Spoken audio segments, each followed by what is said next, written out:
So hey hello students and welcome back to your channel. और अभी अभी है ना, मैंने आप लोगों को एक मतलब मैथ्स का ही मैंने वीडियो बना दिया है। ठीक है, उसमें आपके जो ये जो 0√0.5 है, ठीक है, उसको किस तरीके से आपको वैल्यू निकालना है, क्योंकि ये आपके आरआरबी एनटीपीसी में जो क्वेश्चन आया हुआ है कि √0.5 कैसे निकाला गया है, तो वो वाला वीडियो प्लीज जाके देखो।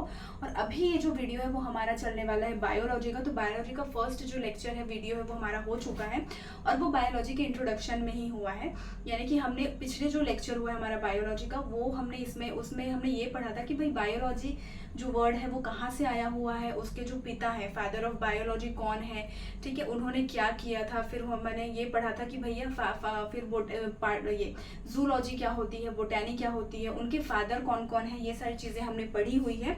ठीक है, तो ये आपको सारी जो चीज़ें ना यूट्यूब पे बिल्कुल फ्री मिल रही है। और पूरा ये जो आप लोगों के लिए ना, मैंने सटीक जो आप बोलते हैं ना सिलेबस होता है, सटीक जो जो चीज़ें आप लोगों को पढ़नी चाहिए वो मैंने आप लोगों को के लिए बना के रखी है, बना रही हूँ मैं। ठीक है, क्योंकि मेरा ये एकदम टारगेट है कि भैया ये जो 4 महीने हैं ना, नवंबर, अक्टूबर, नवंबर, दिसंबर, इसमें आप लोगों का क्या हो जाए, जनवरी तक पूरा सिलेबस कंप्लीट हो जाए और उसके बाद हम क्या करेंगे, मॉक टेस्ट करेंगे।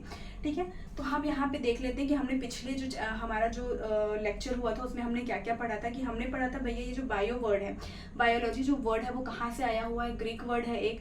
ठीक है, ये बायोस और लोगोस से आया हुआ है। बायोस मतलब आपका क्या हो जाता है, लिविंग थिंग्स हो जाता है, और स्टडी मतलब आपका क्या हो जाता है, अध्ययन। मतलब लिविंग थिंग्स का जब हम स्टडी करते हैं तो उसको बायोलॉजी बोलते हैं। अब बायोलॉजी भैया किसने दिया था, तो मैंने आपको क्या बोला था कि बायोलॉजी में एल आता है, तो उसका जो वर्ड है वो किसने दिया था, लेवेंस एंड ट्रेविनस ने दिया था, लेमार्क एंड ट्रेविनस ने दिया था।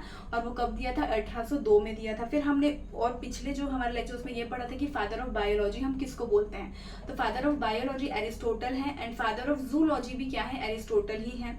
ठीक है, उसके बाद हमने यहाँ पे ये पढ़ लिया था कि भैया ये जो फादर ऑफ बायोलॉजी तो हम Aristotle, but father of modern biology हमारे कौन है, तो वो है चार्ल्स डार्विन।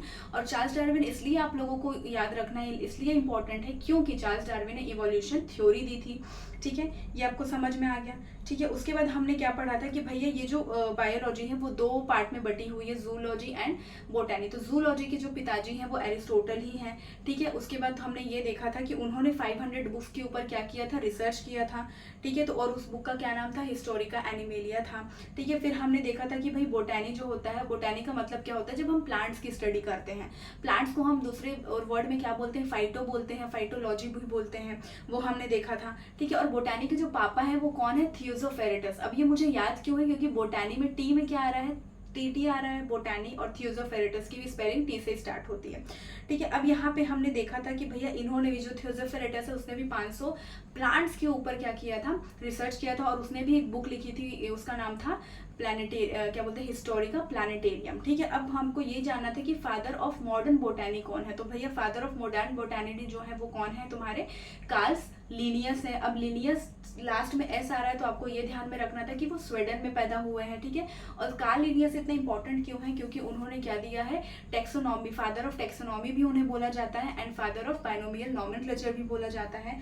और एक चीज़ ना मैं आपको फिर से बताना, शायद उस टाइम पे भी मैंने बताया नहीं था आप लोगों को कि ये जो एक मिनट, एक और भी चीज़ है जो चार्ल्स डार्विन के बारे में मैं भूल रही हूँ। ठीक है, पिछले लेक्चर में मैंने वो बिल्कुल बताया हुआ है, तो पिछले जो लेक्चर है वो जाके देखो। और आज हम फिर से ये जो लेक्चर है वो कंटिन्यू करने वाले हैं कि आप लोगों के एग्जाम में और क्या क्या आ सकता है। ठीक है, तो आपका जो सेकंड लेक्चर है वो आपको, हाँ आप भी याद आया, मैंने जस्ट देखा। और मैं मोबाइल से इसलिए आप लोगों को पढ़ा रही हूँ कि मैं नहीं चाहती कि भैया कोई भी कंसेप्ट आप लोगों का क्या हो जाए, रह जाए, एक पॉइंट भी आपका छूट जाए। क्योंकि ये जो सारे कंसेप्ट मैं बता रही हूँ ना, ये पूरे जो पिछले साल के पेपर एनालिसिस करके मैं आप लोगों को ये बता रही हूँ।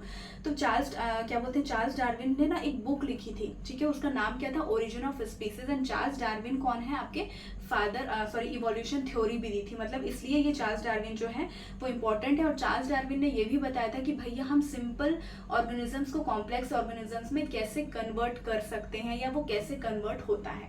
ठीक है, चार्ल्स डार्विन। ठीक है, ये कौन है, चार्ल्स डार्विन आपके फादर ऑफ मॉडर्न बायोलॉजी। ठीक है, तो आज हम फिर से कंटिन्यू करते हैं हमारा। ठीक है, कि देखो सबसे पहले अब ये जो सेकंड लेक्चर है उसमें आपको ये ध्यान रखना है, डॉक्टर हरगोविंद खुराना। ये जो है आपका ना पिछले जो एग्जाम हुआ था उसमें आया हुआ था। ठीक है, अब ये जो नाम है ये आपको बहुत अच्छे से याद रखना है, डॉक्टर हरगोविंद खुराना। ठीक है, ये जो खुराना साहब है ना, इन्होंने क्या किया था, जीन सिंथेसिस किया था। ठीक है, जीन सिंथेसिस किया था। ठीक है, यानी कि जीन सिंथेसिस यानी कि जीन, और कहाँ पे किया था इन्होंने, फर्स्ट टाइम लेबोरेटरी में किया था, जीन सिंथेसिस किया था। ठीक है, जीन सिंथेसिस यानी कि क्या होता है, सिंपल सी बात है कि हम, आपको भी पता है कि हमारे अंदर क्या होता है, डीएनए होता है, और ये जो डीएनए जो जीन है डीएनए का ही पार्ट है। ठीक है, तो आपको ये भी पता होगा कि क्रोमोसोम्स क्या होता है, क्रोमेटिन क्या होता है, ये सारी चीजें। और अगर आप लोगों को ये सारी चीजें नहीं पता है तो अभी के लिए आप सिर्फ इतना जान लो कि भैया जो जीन का जो सिंथेसिस किया था वो किसने किया था, डॉक्टर हरगोविंद खुराना ने किया था। और इनको इसके लिए क्या मिला है पता है, एक नोबेल पुरस्कार भी मिला है, यानी कि, और कब मिला है ये आपको बहुत ज्यादा इंपॉर्टेंट है, 1968 में इनको क्या मिला हुआ है, नोबेल पुरस्कार भी मिला हुआ है। और इन्होंने क्या बनाया था पता है, जीन सिंथेसिस तो इन्होंने किया था, ठीक है, बट ये आर्टिफिशियली हुआ था। ठीक है, आर्टिफिशियली। ठीक है, तो ये नाम आपको बहुत अच्छे से याद रखना है, डॉक्टर हरगोविंद खुराना ने क्या किया था भैया, जीन सिंथेसिस किया था फर्स्ट टाइम। इसके लिए इनको क्या मिला हुआ है, नोबेल पुरस्कार मिला हुआ है। वो कब मिला है, 1968 में मिला था। ठीक है, तो इसका जो इन्होंने जो प्रयोग किया था फर्स्ट टाइम, इन्होंने लेबोरेटरी में क्या किया था, इस चीज को प्रयोग किया था। और इन्होंने क्या प्रयोग किया था, देखो हमारे जो सेल है, सेल के अंदर क्या होता है, ये अभी के लिए तो इतना छोटा सा ही आप जान लो, क्रोमोसोम्स होता है, आपको पता है क्रोमोसोम्स होता है। क्रोमोसोम्स का जो अंदर होता है वो क्या होता है, आपका क्रोमेटिन होता है। ठीक है, अब जब आप क्रोमेटिन को खोलोगे, ठीक है, क्रोमेटिन को खोलोगे तो ये क्या आ जाएगा, तुम्हारा डीएनए आ जाएगा। अब इस डीएनए को जब तुम कट करते हो तो क्या आ जाएगा, तुम्हारा जीन आ जाएगा। तो इस जीन को इन्होंने क्या किया था भैया, आर्टिफिशियली जीन को इन्होंने एक लेबोरेटरी में जीन सिंथेसिस किया था। समझ गए, तो ये इतना आप अभी के लिए समझ लो। जैसे जैसे हम बायोलॉजी का जो सेल है, न्यूक्लियस है, ये सारे चैप्टर पढ़ेंगे तो आपको और भी बातें ज्यादा क्लियर हो जाएगी। ठीक है, तो याद रखो डॉक्टर हरगोविंद खुराना सिंह ने क्या किया था भैया, जीन सिंथेसिस किया था। ठीक है, और एक और आपके इसमें नाम है, बहुत ज्यादा इंपॉर्टेंट है, ये भी आया हुआ है आपके लिए, हाँ, जगदीश खुराना बोस। ठीक है,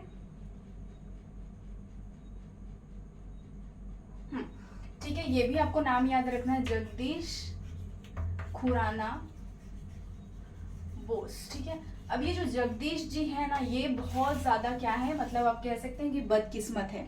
इन्होंने जो चीज बताई थी वो बहुत ही ज्यादा खास थी, बट इनको नोबेल पुरस्कार जो होता है वो नहीं मिला था। ठीक है, तो जगदीश खुराना बोस ने क्या बताया था कि भैया पौधों में ना जीवन होता है, there is life in plants. ठीक है, और इन्होंने है ना फिर लाइफ इन प्लांट्स, ठीक है, ये तो इन्होंने बताया था कि पौधों में भी जीवन होता है। और इन्होंने एक जो बोलते हैं ना यंत्र बनाया था, ठीक है, तो वो उसका नाम क्या था, क्रेस्कोग्राफी। ठीक है, यंत्र का नाम क्या था, क्रेस्कोग्राफी। ठीक है, तो इस क्रेस्कोग्राफी से हमको क्या पता चलता था कि भैया पौधा जो है उसका जो क्या बोलते हैं ग्रोथ है, ठीक है, हम क्या कर सकते थे इससे, क्रेस्कोग्राफ से measure of growth of plants. ठीक है, measurement of growth of plants. अब देखो यार, आप बोलोगे कि ये मैडम बार बार मोबाइल में ही देख के पढ़ा रही हो, तो देखो बहुत सारी चीजें होती हैं जो मैंने ना इकट्ठा की है कि आप लोगों का कोई भी एक भी पॉइंट मिस ना हो, और आप एग्जाम में कह लो कि ऐसा मत हो कि मैं कुछ पॉइंट यहाँ पे मिस कर दूं और वो मैंने आप लोगों को नहीं पढ़ाया हो, वो एग्जाम में आ जाए। मैं एक एक छोटी छोटी चीज आप लोगों को बता रही हूँ। ठीक है, तो देखो ये जो जगदीश खुराना बोस है, इन्होंने क्या किया था, पहली बार ही इन्होंने ये बताया था कि भैया पौधों में भी जीवन होता है, there is life in plants. और इन्होंने एक यंत्र बनाया था क्रेस्मोग्राफी, जिसका हम क्या करते थे कि ग्रोथ ऑफ प्लांट्स को हम मेजर कर सकते थे। ठीक है, उसके बाद हाँ यही बताया इसमें था। ठीक है, ये आपको याद रखना है। तो पहला कौन था भैया, डॉक्टर हरगोविंद खुराना, जिन्होंने क्या किया था, जीन सिंथेसिस किया था, और उनको नोबेल प्राइज मिला था। बट ये जो बेचारे जगदीश खुराना बोस हैं, इनको नोबेल प्राइज नहीं मिला था। और इनका जो जीवन है, इन्होंने ये बताया था कि there is life in plants and crescography, इन्होंने एक बोलते हैं कि यंत्र बनाया था। ठीक है, तो इतना आप लोगों को बिल्कुल याद रखना है, क्योंकि ये जो है आपके जो पिछले साल का आरआरबी एनटीपीसी का एग्जाम हुआ है उसमें पूछा गया है। और आज हम पढ़ने वाले हैं कि भैया ब्रांचेस क्या क्या होती हैं। बायोलॉजी की जो ब्रांचेस थी हमने अभी थोड़ी पहले लेक्चर में पढ़ा था कि जूलॉजी होती है, बोटैनी होती है, और आज हम पढ़ रहे हैं इकोलॉजी। ठीक है, इकोलॉजी। तो देखो फादर ऑफ इंडियन इकोलॉजी, सबसे पहले तो आप ये जान लो कि इकोलॉजी का जो मतलब होता है वो क्या होता है। ठीक है, इकोलॉजी का मतलब क्या हो जाता है तुम्हारा कि जब हम इकोसिस्टम की क्या कर रहे हैं, जब हम इकोसिस्टम की पढ़ाई करते हैं, या फिर आप कह लो ह्यूमन और इन्वायरमेंट के बीच का जो रिलेशन हम देखते हैं, ठीक है, उसको हम क्या बोलते हैं, इकोलॉजी। ठीक है, तो ये जो इकोलॉजी वर्ड है ये सबसे पहले किसने दिया था भैया, आपको याद रखना है, ई से ई आता है तो अर्नेस्ट हैकल ने दिया था।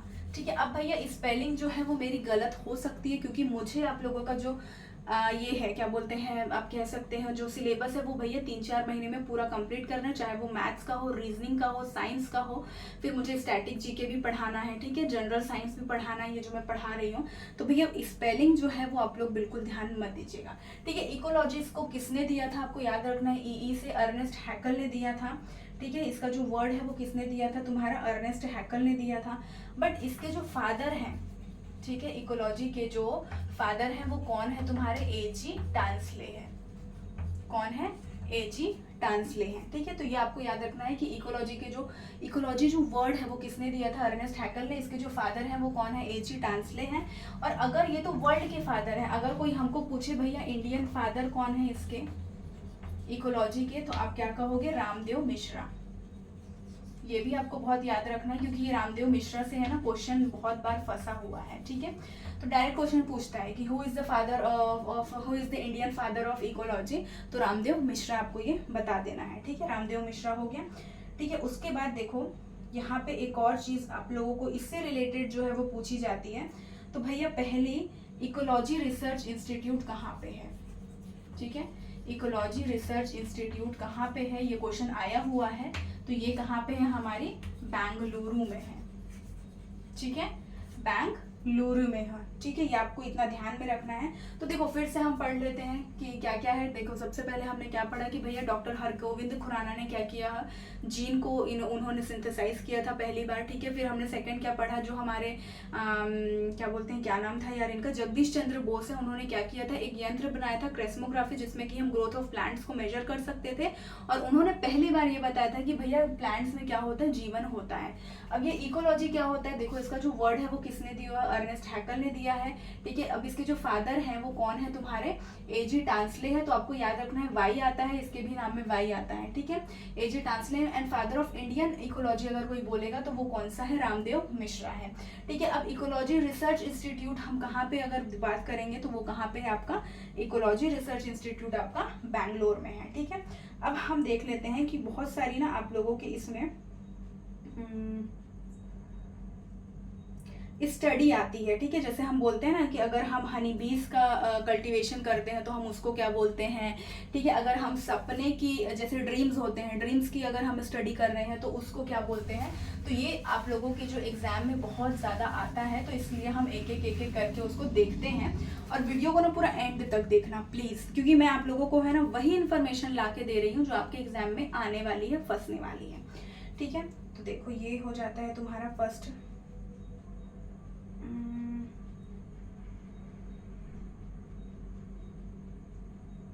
देखो सबसे पहले ये जो ऑरिनोलॉजी हम जिसको बोलते हैं, ठीक है, क्या है ये ऑरिनोलॉजी।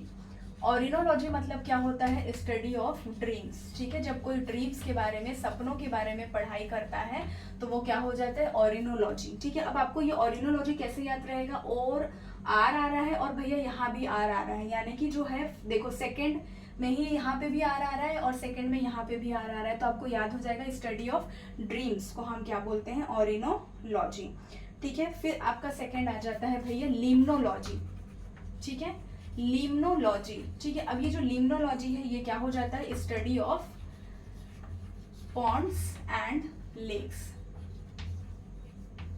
ठीक है, study of ponds and lakes, यानी कि लिम्नोलॉजी क्या हो जाता है भैया, एल से आपको याद रखना है, लिम्नोलॉजी यानी कि लेक की स्टडी, पॉन्ड्स की स्टडी। ठीक है, अब इसको हिंदी में एकदम क्या बोलते हैं मुझे याद नहीं आ रहा है, तालाब बोलते हैं, राइट। तो तालाब की जब हम स्टडी कर रहे हैं तो उसको हम क्या बोलते हैं, लिम्नोलॉजी। ठीक है, उसके बाद यहाँ पे क्या आ जा रहा है आपका, देखो डेमोग्राफी। डेमोग्राफी तो ये बहुत आप लोगों को आराम से पता होगा कि जब हम स्टडी ऑफ पॉपुलेशन करते हैं, ठीक है, जब हमारा क्या होता है, हम जब पॉपुलेशन की स्टडी करते हैं, वो होता है ना हर 10 साल में हम लोग क्या करते हैं, जो गवर्नमेंट लोग होते हैं वो हर 10 साल में क्या करते हैं, पॉपुलेशन को पूरा गिनते हैं, तो उसको हम क्या बोलते हैं, डेमोग्राफी।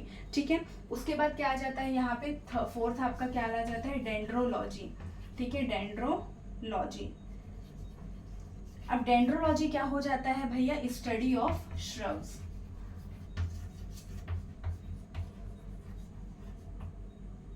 ठीक है, स्टडी ऑफ श्रब्स, यानी कि श्रब्स और हर्ब्स आपको पता होंगे। तो श्रब्स क्या होते हैं, जो हमारे छोटे छोटे छोटे पौधे होते हैं ना, उनको हम श्रब्स बोलते हैं। और ये वाला भी जो चैप्टर है ये हम आगे साइंस में पढ़ने वाले हैं। ठीक है, तो इतना आपको याद रखना है। ओरिनोलॉजी मतलब ड्रीम्स, लिम्नोलॉजी मतलब पॉन्ड्स एंड लेक्स, डेमोग्राफी मतलब स्टडी ऑफ पॉपुलेशन, डेंड्रोलॉजी यानी कि स्टडी ऑफ श्रब्स। ठीक है, इसके आगे और भी है, बट मेरा जो बोर्ड है वो छोटा है, इसलिए मुझे बार बार क्या करना पड़ रहा है, मिटाना पड़ रहा है। ठीक है, अब जो हो जाता है फिफ्थ वाला, वो हमारा होता है डेंड्रोक्रोनोलॉजी। ठीक है, डेंड्रोक्रोनोलॉजी। ठीक है, इसमें क्या होता है, आपका क्या पता चलता है हमारा, कि हम किसके बारे में पढ़ते हैं डेंड्रोक्रोनोलॉजी में, कि भैया वृक्ष की आयु, जो हमारे ट्रीज होते हैं, ठीक है, तो ट्रीज होते हैं वो कितने साल पुराने होंगे, ये भी हमको पता चलता है। तो उसकी स्टडी को क्या बोलते हैं हम, स्टडी ऑफ ट्रीज। ठीक है, या फिर हम बोल सकते हैं study of age of trees, कि वो कितने साल पुराना है, तो उसको हम क्या बोलते हैं, डेंड्रोक्रोनोलॉजी। ठीक है, तो अब आपको ये याद रखना है कि यहाँ पे ट्रीज जो होती है, ठीक है, उसका एक ये हम क्या बोलते हैं, जो उसको हम लकड़ी को कट करते हैं ना, तो उसमें ना रिंग्स रहती है, 1 रिंग 2 रिंग, तो जितनी रिंग रहेगी, जैसे 1 रिंग है तो यानी कि वो जो प्लांट है, ट्री है वो कितने साल पुराना होगा, 1 साल पुराना होगा। अगर दूसरी रिंग होगी तो वो 2 साल पुराना होगा। मतलब कहने का मतलब ये है कि जितनी रिंग होती है, आप लकड़ी को काट लो, लकड़ी को देखना, कट करना, वहां पे आपको रिंग मिलेगी। तो 1 रिंग है तो 1 साल पुरानी है, 2 रिंग है तो 2 साल पुरानी है। ठीक है, इस तरीके से होता है।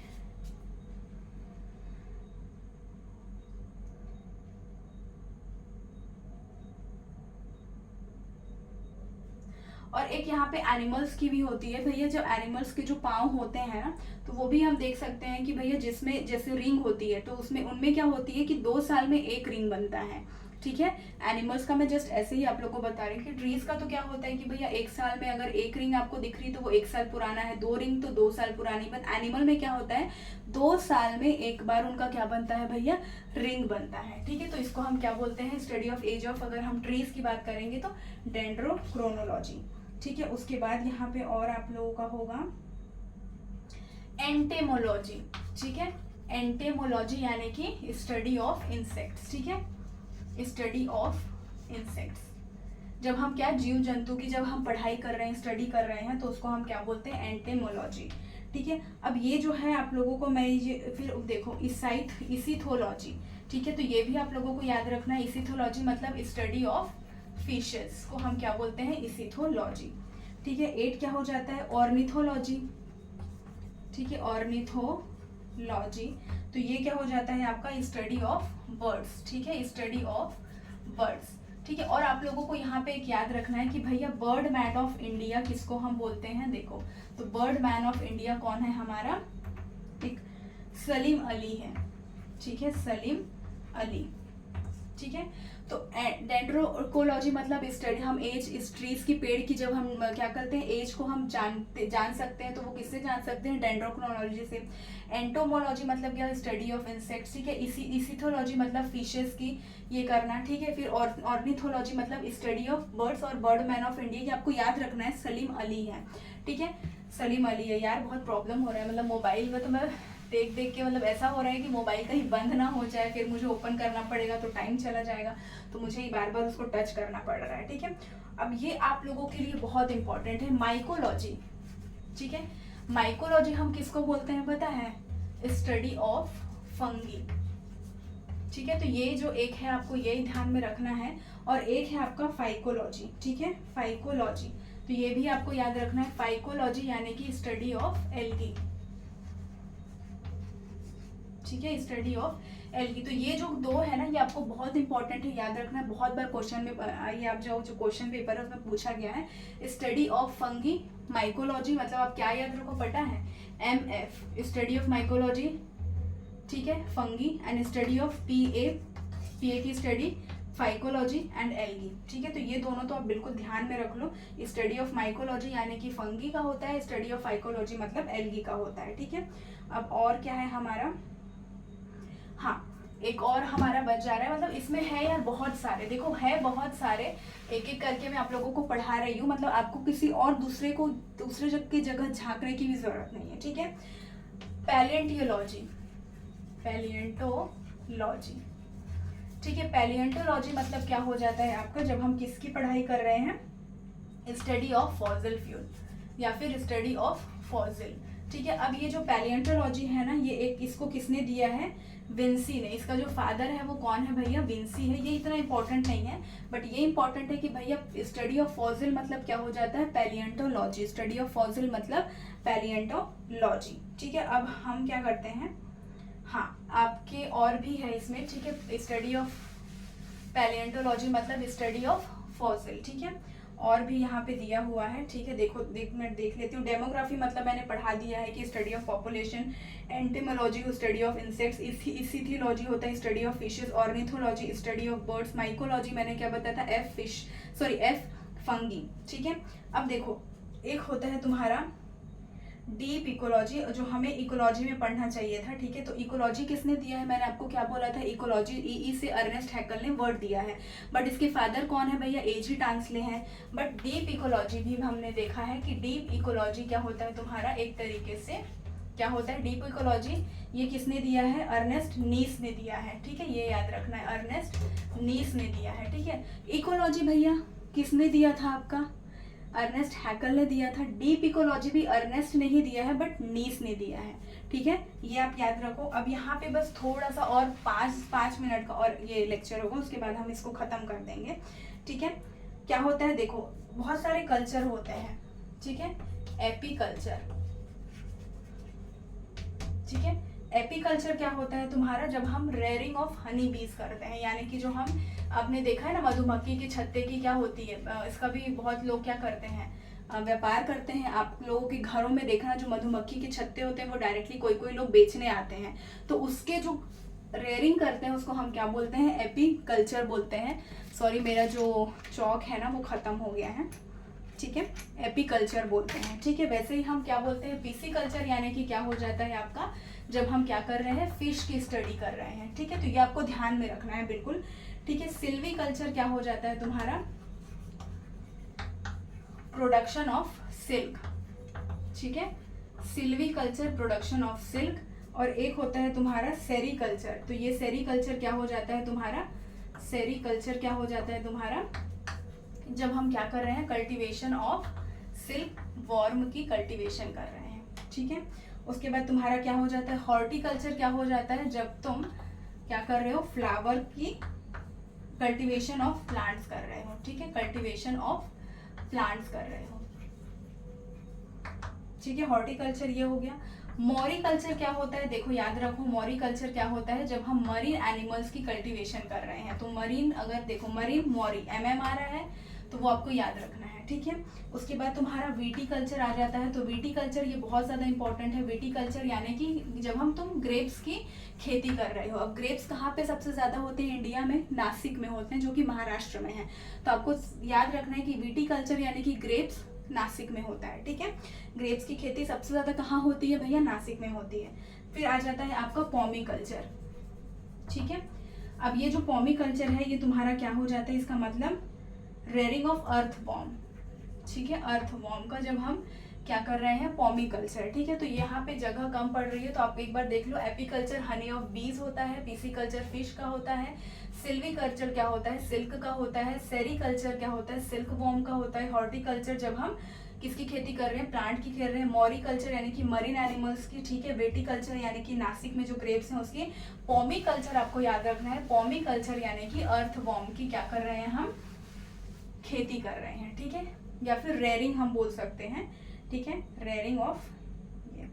उसके बाद अब फ्लोरिकल्चर क्या हो जाता है भैया, देखो फ्लोरिकल्चर तो आपको नाम से ही पता चल जाएगा, फ्लावर की जब हम खेती कर रहे हैं, ठीक है, कल्टीवेशन ऑफ फ्लावर। ओलेरिकल्चर देखो क्या होता है, ओलेरिकल्चर तुम्हारा ये होता है कल्टीवेशन ऑफ वेजिटेबल, ठीक है, कल्टीवेशन ऑफ वेजिटेबल, ठीक है। क्या हो जा रहा है तुम्हारा, फ्लोरिकल्चर यानी कि फ्लावर एंड ओलेरिकल्चर यानी कि वेजिटेबल की खेती। ठीक है, ओलेरिकल्चर यानी कि वेजिटेबल की खेती। अब इसमें एक और 2-3 चीजें हैं जो हम देख लेते हैं। पूरा ना गंदा हो गया ये, पता है, चौक से पूरा मोबाइल दिख ही नहीं रहा है मेरे को तो। हाइड्रोफोनिक्स, अब देखो 3 तरीके के ना ये होते हैं। ओलेरिकल्चर आपको याद रखना है वेजिटेशन से रिलेटेड है। ठीक है, ओलेरिकल्चर वेजिटेशन से रिलेटेड है। अब देखो कोई कोई प्लांट होते हैं ना, कोई कोई प्लांट होते हैं वो बिना सॉइल के, मतलब बिना मिट्टी के ही ना पानी में पैदा हो जाते हैं। तो हम वैसे प्लांट को क्या बोलते हैं, हाइड्रोपोनिक्स बोलते हैं। ठीक है, क्या बोलते हैं, हाइड्रोपोनिक्स, यानी कि क्या हो जाता है, जो प्लांट होते हैं ना वाटर में उग जाते हैं विदाउट सॉइल, उसको हम क्या बोलते हैं भैया, हाइड्रोपोनिक्स बोलते हैं। ठीक है, अब एरोपोनिक्स क्या होता है, एरोपोनिक्स यानी कि क्या हो जाता है, जो हवा में उग सकते हैं विदाउट सॉइल।